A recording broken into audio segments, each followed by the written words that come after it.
vais pas faire une tactique comme si on était seul déjà pour voir comment ils réagissent. Si on reste comme ça sur ce bord-là, dans 2 heures, il est dans l'axe de vent. On va devoir virer à un moment. On n'est pas sûr qu'ils vont nous suivre. Et il va 2 nœuds plus vite. Maintenant, on a un bateau qui va comme les autres. Fini la période de grâce. Imagine qu'on vire, ne nous suit pas. On est content. Ouais, on est content. Bon, bah, faut essayer. Parce que nous, qu'est-ce qu'on ferait à sa place? Tu sais, Armel, des fois, il fait ses trucs, il croit et... Ouais, mais il y a un truc qu'ils aiment pas, c'est le mauvais temps avec un Non, mais bateau. tu peux continuer les 2 heures sans aller dans le mauvais temps. De toute façon, on verra sur le deuxième virement comment il a réagi et là on pourra pousser. Ouais.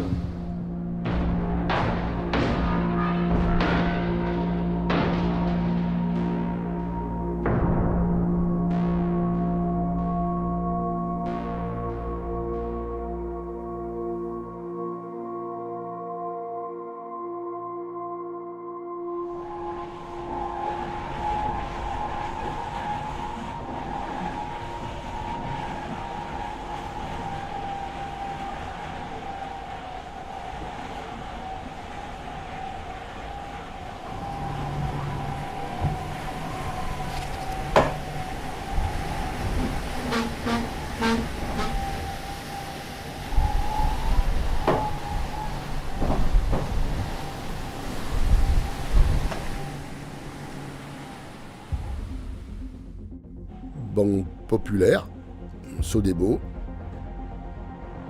SVR Lazartigue sont les principaux challengers, je pense, de Gitana, qui est le fruit du crayon électronique, de Guillaume Verdier. Comment le socle marche avec la plateforme? Guillaume Verdier, c'est un architecte brillant, on va dire le petit prince de l'architecture navale. Et son premier grand multicoque, c'était Edmond Rothschild.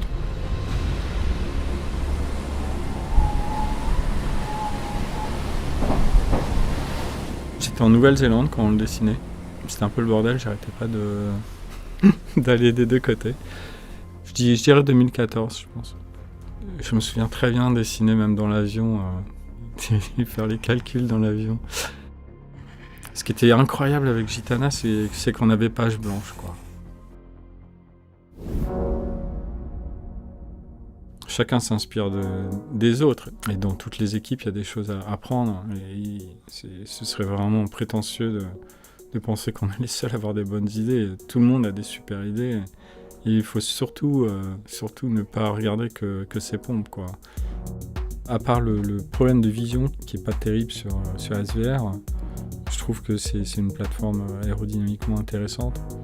Banque Populaire, c'est un peu un compromis entre deux, entre Gitana qui est vraiment fantastique pour voir et vivre dedans. Enfin, moi je préfère ça. Et puis une plateforme aérodynamiquement intégrée.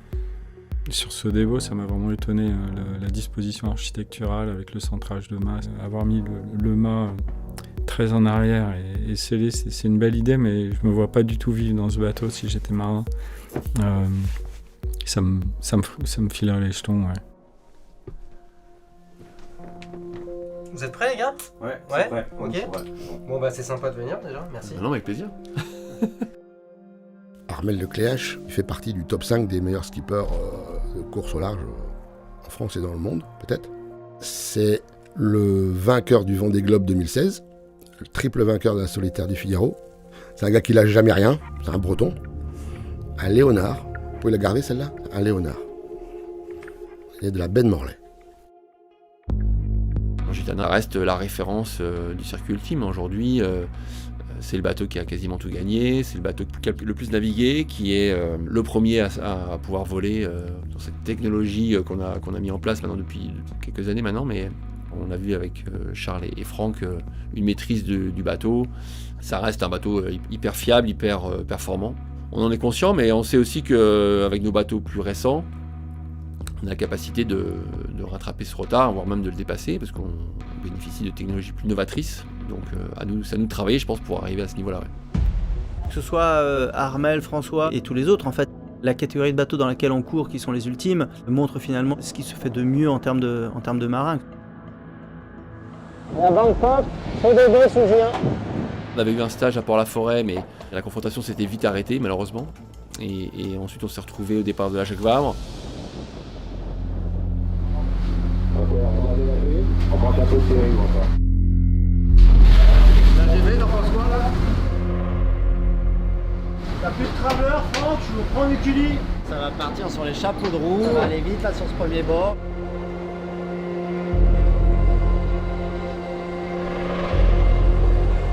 Allez, avec vous les gars, l'habitude.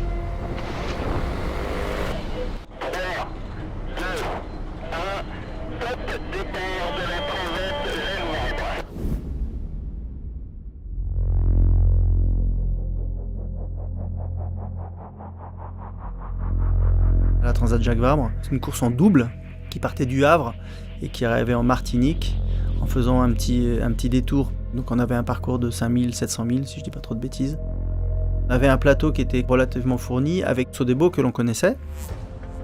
Banque Populaire qui avait mis un bateau à l'eau au mois de avril ou mai, je ne sais plus. Également SVR Lazartigue qui lui avait mis à l'eau en juillet. Et puis on avait également Actual. Entre le moment où on a eu l'épreuve du Fastnet en août et puis la Transat Jacques Vabre en novembre, on a eu 2 candidats supplémentaires, en tout cas 2 concurrents, et pas des moindres, qui sont Banque Populaire et puis SVR Lazartigue. Qui était pour François Gabard à son 2e bateau, et puis Banque Populaire également, puisque Banque Populaire le perd lui sur la route du Rhum, et François, au-delà du fait qu'il avait prévu effectivement de faire un 2e bateau, je crois qu'il s'est beaucoup inspiré de ce qu'on avait fait.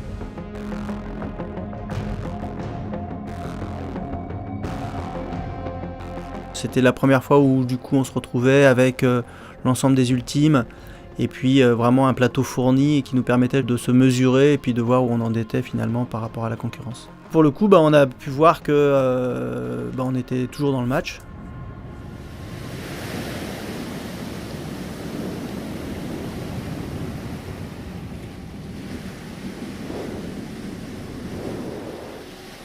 On peut dire que sur la dernière Transat Jacques Vabre, on a commencé à voir à peu près où se situait chacun. On se dit que tout le monde progresse, et même si Edmond Rothschild a probablement une petite avance, je pense que l'écart se resserre. On l'a bien vu sur la Transat finalement, parce qu'on a vu qu'il y avait des bateaux neufs qui avaient des potentiels vraiment forts et qui sur des longues lignes droites étaient même des fois plus rapides que nous, mais dans les transitions on a vu qu'effectivement on était souvent un peu plus réactifs.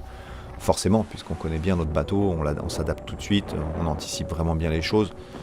J'en ai même discuté avec François à l'arrivée, où il me disait, je lui demandais pourquoi, s'ils avaient eu un problème à un moment où on était avec eux et qu'ils avaient décroché. Et il me dit non, on a mis du temps à trouver le bon réglage. Donc effectivement, nous, dans l'utilisation du bateau, aujourd'hui, je pense qu'on n'est pas à 100%, mais on est très rapidement dans la zone 90-100. On a mené la course quasiment du début jusqu'à la fin. Bon Franck, on est dimanche. Les routages nous voient arriver... Arrivé mardi, j'espère. Mardi, j'espère aussi. Et voilà, un beau lever de soleil. Et c'est le dernier pour le Maxi de Rothschild. On approche de la line pour l'arrivée. Donc c'est cool. On se slalom pas mal entre les îles. Allez, il y a du monde. Allez, voilà. Pile poil pour l'arrivée, ils sont forts. Ça va lofer après. On y est presque. Vous voyez la bouée? La bouée orange? C'est maintenant. 3, 2, 1, ouais! Allez, on y va. Ouais, et toi, bravo.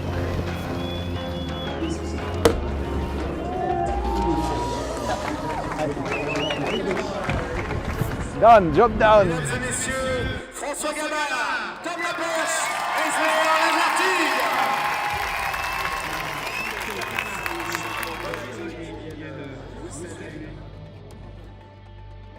On n'a jamais dit ça. Jamais, surtout pas Charles. Ça va. J'étais là, mais même SVR, il a passé. Moi, quand elle faisait encore 100 000 de retard, ça m'a passé les tweets. Ouais, c'est ce qu'on se dit, ça monte trop. Ces dernières 48 heures de course pouvaient être très changeantes. Nous derrière on s'est fait coincer dans une bulle et on s'est fait rattraper par par SVR. Donc là, c'était le jeu. Hein. On était tous très heureux et je pense que ça se voit sur la photo finish. Hein. Franck et Charles sont venus nous accueillir à l'arrivée. Il y avait bien sûr François et Tom. On était tous avec le sourire parce qu'on prend énormément de plaisir à naviguer sur ces bateaux. C'est les plus beaux bateaux pour naviguer au large. Enfin, moi, je le trouve. C'est fabuleux d'aller à 40 nœuds avec 20 nœuds de vent. C'est juste magique. Et de le faire avec des copains ou des adversaires qu'on respecte, mais aussi qu'on apprécie sur l'eau en termes de niveau, bah moi c'est ce que je recherche sur l'eau, c'est cette confrontation-là avec des bateaux fabuleux. C'est vrai que tous ces bateaux à l'arrivée, ça prouvait que c'était déjà une victoire pour les ultimes. Hein, d'avoir autant de bateaux à l'arrivée, parce que même si Thomas arrive un peu après, il arrive quand même. Actuel arrive quand même, enfin tout le monde est arrivé, quoi. Franck et Charles, vous êtes les détenteurs du plus grand nombre de victoires à vous deux. C'était la plus belle course parce que je trouve que je suis rarement satisfait à 100% de ce que je fais, je suis toujours même content. Et là, j'ai eu l'impression que tout était dans la maîtrise, quoi. C'était une belle image de joie collective. À l'époque, ils se congratulaient, ils se prenaient par le cou. Je serais curieux, si ça se passait maintenant, de voir quels seraient les sourires sur les photos. Mais bon, c'est autre chose.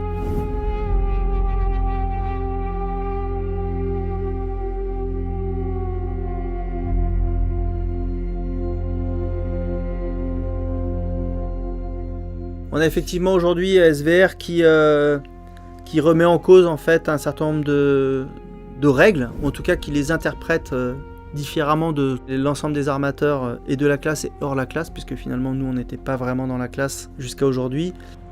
Il remet en cause un certain nombre de règles qui pour nous du coup enfreignent finalement deux choses. Un, l'équité sportive, et puis deux, la sécurité des marins et des bateaux.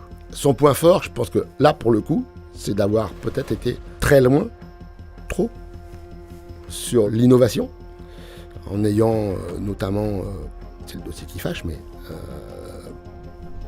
enfoui ce cockpit sous le pont. C'est une règle qui dit que les winches doivent être... la position de la personne qui actionne les winches doit être au-dessus du pont. Et après, tout devient où est le pont. Le problème, il est là. La règle, c'est toujours une contrainte, et c'est souvent une contrainte en termes de performance. 70% de ma traînée aérodynamique vient du cockpit. Donc forcément, il est intéressant de supprimer le cockpit. Sauf qu'il y avait cette règle. Cette règle, elle a été écrite exactement pour éviter ça. Et c'était il y a 50 ans. Ça fait partie du jeu de jouer avec les règles. Mais à un moment, il y a un cadre et il y a des arbitres. Il faut accepter la décision de l'arbitre. Et ce qu'il faut comprendre, c'est qu'en solitaire, on n'est pas à la barre, très peu, peut-être 5% du temps. Et la barre, c'est le seul endroit où il peut voir dehors. Et dès qu'il est en train de manœuvrer là où on passe 95% de notre temps, il ne voit pas devant. Et s'il y a une situation de collision, il est obligé de faire des allers-retours entre en haut et en bas pour voir ce qui se passe. Ce qui n'est pas le cas à bord des autres bateaux où on est capable d'agir sur la barre, sur n'importe quelle partie du winch, tout en regardant ce qui se passe autour. Aujourd'hui, il a eu cette dérogation, mais seulement pour la route du Rhum. J'ai dit, François, une route du Rhum sans toi, pour moi, elle n'aura pas la même valeur, donc il faut que tu sois là. François, c'est quelqu'un avec qui j'y régate depuis quelques années, il y a une forme de respect, on s'apprécie. Bien sûr que j'ai peur de lui parce que c'est un bon marin, parce que son équipe a fait un super bateau. Évidemment que j'ai peur de lui, mais j'ai peur de Armel, j'ai peur de Thomas, j'ai peur de tous les gens qui seront sur la ligne de départ. Hein, donc, mais c'est ça qui me plaît. Si j'avais peur de la concurrence, j'aurais pas été fait un Figaro. Hein. On va se confronter finalement la première fois cette année sur la Finistère Atlantique. On va être tous au départ à Concarneau pour une course en équipage.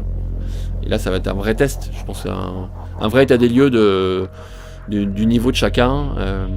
Et ce sera intéressant à quelques mois du départ de la route du Rhum. 3 longueurs. La marge dessous si tu veux abattre. Bon, hop, je suis là. Elle pas trop bordée, Charles. Oh, 4, 3, 2, 1, C'est parti. bon départ, bonne course à tous. Ok, ça borde. Ok. Vous pouvez aborder. Ouais, ok, passe sur la gelée. Ok, passe sur la gelée. Charles, il va finir son quart. Toi, tu commences. C'est ça, il y a bien 2 heures. Donc c'est Yann qui est là. Yann, il est après Charles. Yann est avec moi 1 heure. Voilà. Et après Franck. Donc là, ça y est, on a fait le cercle. Bouclée, quoi. Okay. Bon bah voilà. Pensez à notre gauche, c'est celui qu'on réveille, c'est ça? Non. C'est celui que tu réveilles, c'est celui qui est juste avant. remplace. Voilà. Tu réveilles pas le mec de quoi? Moi, je Parce fais- qu'il est en stand-by déjà depuis 1 heure. Moi tu réveilles David. On est d'accord? Moi, je réveille Franck. Mais non, c'est deuxième heure de quart, il sera déjà réveillé, il est stand-by. Moi, je réveille qui là? Bah faut décaler de 2. Toi tu réveilles David. Toi tu Oui, mais c'est la David. première heure. C'est toi qui réveilles Franck. Moi, je réveille. Sur la route du Rhum, ce sera beaucoup plus simple. Donc moi je réveille. Et encore, je pense qu'il va se Non, tromper. ça va, Franck. Toi tu réveilles David. Ah, moi, je réveille Charles. Hein. Ouais. Oui, mais pour qu'il soit en stand-by. Il y en a un qu'on va réveiller normal, David. Non, pas David, oui, David. On est des fois plus rapides et au minimum, on est pareil. Ralentis pas, hein. On n'est pas très bandé. On accélère. Nous, on n'a pas le vent pour aller à 24 nœuds, en tout cas, ça c'est sûr. Non, c'est sûr. Comment ça se passe avec mon pop? Bah écoute, on se tire la bourse, c'est plutôt sympa. C'est juste par le travers là, à 18-20 000 à peu près, donc on doit avoir les mêmes idées en tête.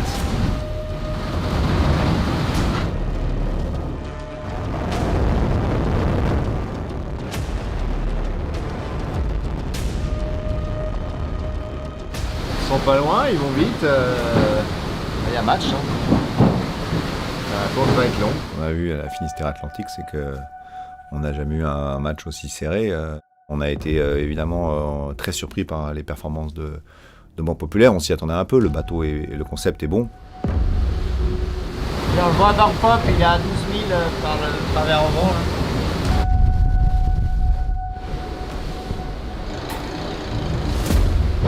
Et nous, on n'avance pas quand même. Hein. Franchement, on avait l'impression d'être en monotype hein, avec Armel, c'était très très proche.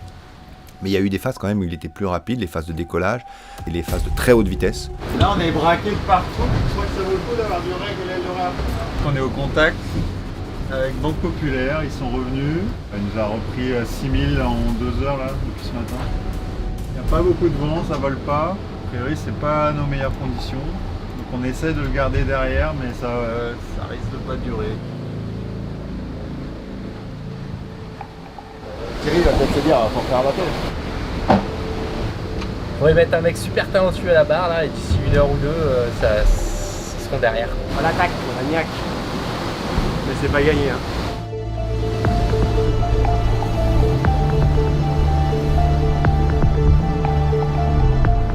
Ce qui est sûr, c'est qu'on aura la facilité qu'on avait en termes de vitesse avant. Ben, on savait qu'elle allait être réduite. C'est ce qui est passionnant, c'est le challenge aussi. C'est super excitant de pouvoir se battre contre des bateaux.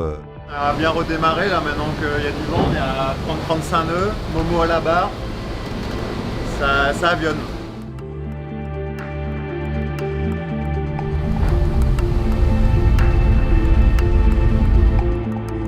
Là on est en train de contourner Lanzarote, on a Banque Populaire, ils étaient vraiment à nos fesses. Là il y a Banque Pop, nous on est là, on va prendre la petite passe. Pour l'instant on a du vent. Ça va complètement mollir ici, ça revient juste derrière. Sur Banque Pop, c'est à combien Il y a 42 aussi.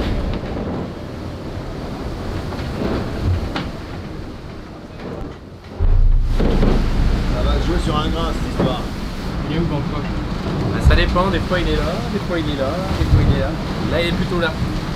C'est pas bon signe. Ça va pas durer. Après il sera là. Après il sera là et après on le verra.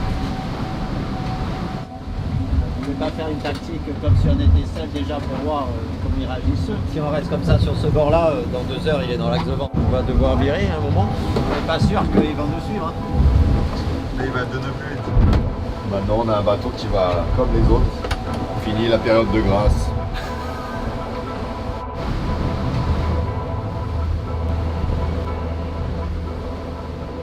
Après, clairement, si on voulait le niquer, il faudrait aller dans la basse mer, parce que c'est là où... Ah, ou dans la grosse basson, ouais, dans 35 nœuds. Surtout, est-ce qu'on passe sous la mer? C'est ça que je vous dis. Là, on sait qu'on voit que par mer plate, il va mieux, mais peut-être que la mer, on la passe mieux. C'est vrai que dans la mer, on est assez à l'aise, le bateau est très rassurant, mais il y a les différences de vitesse étaient faibles, elles étaient plus dues au choix de toile. Ce qu'on peut dire, c'est que c'est très proche, et c'est nous qui allons faire la différence, les marins peut-être plus que le bateau, voilà.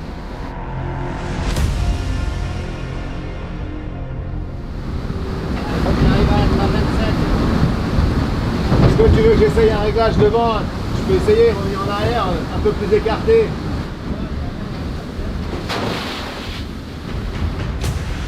On a un même un qui a viré avant. Il vire un peu n'importe où. Pourquoi ils montent dans le nord, c'est pour avoir de la dose justement. Ce qui est sûr, c'est qu'on perd du vent et on n'a pas le droit qu'on devrait avoir. Il n'est pas très rapide non plus. Il est à 23 degrés.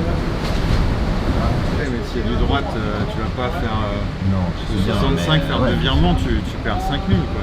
Et nous on a pris beaucoup de droite parce que l'anticyclone est un peu plus comme ça. Là sur du 53, faut y aller. Ok. Mais toujours tendance plus haut, plus lent, donc ça sert à rien de surcaper non plus. Allez. Ah, il y a de la molle, Charles.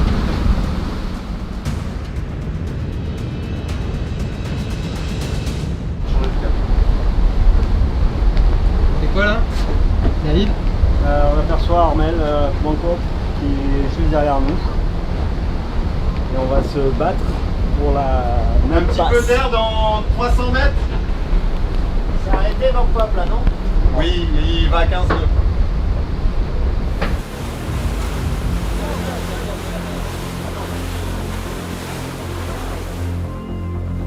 Comité de course, comité de course, comité de course. Là, t'es à peu près milieu de ligne. Et à moins de 3 minutes. Attention pour l'arrivée. Maxi, tout le monde recule. Attention. 18h28. Yes! Alléluia. C'était assez facile.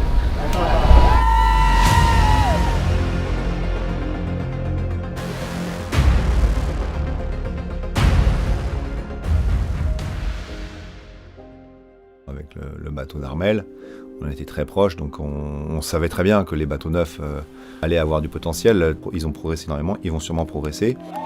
Je pense que si on a gagné, c'est pas sur la vitesse, c'est plus sur la régularité et les options météo. Et puis c'est toujours un compromis, parfois on gagne d'un côté mais on perd de l'autre. Ce qui est sûr, c'est que la facilité qu'on avait en termes de vitesse avant, on savait qu'elle allait être réduite. Merci, merci, merci.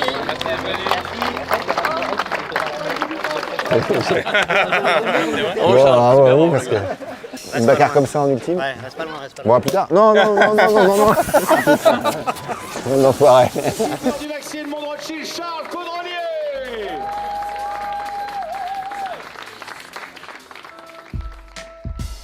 On a des foils qui viennent d'arriver cette année et qui sont très prometteurs. Les différences que j'ai notées, en tout cas, je pense qu'on les a gommées. On a plus. Ok. Fais une phase à top speed là, 42. Quand on voit nous les gains qu'on a avec nos nouveaux appendices, on peut imaginer que les autres y réfléchissent bien aussi et qu'ils ont certainement progressé. Ça fait ça comme comportement. On s'attend à avoir un banc populaire encore plus performant qu'au mois de juillet, mais Gitana le sera aussi. Ouais, c'est cool, tout va dans le bon sens. On aurait eu ça, Bangkok, on aurait déposé.